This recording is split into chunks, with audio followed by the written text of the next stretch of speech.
Setujukah dengan argumen ini bahwa lembaga multinasional seperti PBB, IMF, World Bank atau pemahaman akan demokrasi, pemahaman akan ekonomi, dolar, Swift Code, petrodolar, kefungsian lembaga kesehatan dunia WHO atau gerakan NGO LSM atas nama kemasyarakatan, juga manuver militer peacekeeping adalah senjata perang Amerika dalam bentuk soft power untuk selalu menguasai dunia. Setiap ada pemerintahan yang menguat atau rakyat mencintai seorang pemimpin juga di sebuah negara yang ekonominya stabil, bahkan membaik, kemudian arah negaranya berjalan menjauhi Amerika, kemudian dapat dipastikan agen CIA dengan dibungkus berbagai cara seperti NGO, lembaga swadaya atau LSM yang berdonasi diberikan oleh negara atau perusahaan asing, di mana kemudian para agen tersebut, para aset CIA mengencangkan toaknya, meneriakkan dan mempromosikan human rights serta demokrasi, juga menggaungkan propaganda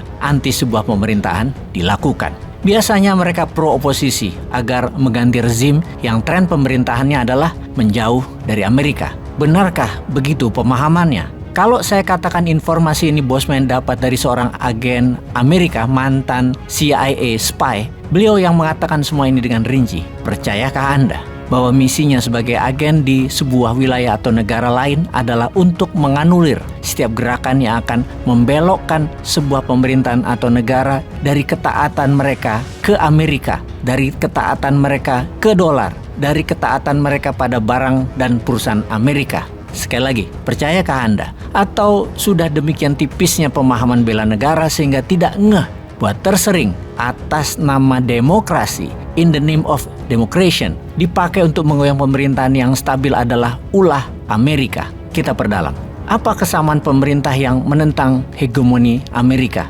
Negara seperti Rusia, Tiongkok, Venezuela dengan pemimpinnya Nicolas Maduro, Erdogan Turkiye, MBS Muhammad bin Salman, Bashar al-Assad, Ali Khamenei Iran. Mereka semua adalah pemimpin yang memimpin negaranya semi-otoritarian, bahkan otoritarian diktator, alias mereka semua tidak termakan demokrasi ala barat. Benarkah begitu? Benarkah kalau demokrasi dipakai secara taklid buta, itu adalah senjata Amerika agar sebuah negara tidak bisa kuat dan selalu memulai dari nol lagi, dari awal lagi, dan tidak pernah akan ajak atau mapan? Karena setiap 5 tahun atau 10 tahun diubah. Sementara walau Amerika setiap 4 atau 8 tahun pemerintahannya berganti, namun Deep State Amerika tidak pernah berubah selama 100 tahun lebih. Duopoli partai di Amerika, Partai Demokrat dan Partai Republikan, adalah pengendali jangka panjang Amerika yang tidak pernah merubah visi bernegara mereka, yang diubahnya misi jangka pendek masing-masing partai. Kalau sebuah negara mempunyai sistem multi partai, maka sudah dapat dipastikan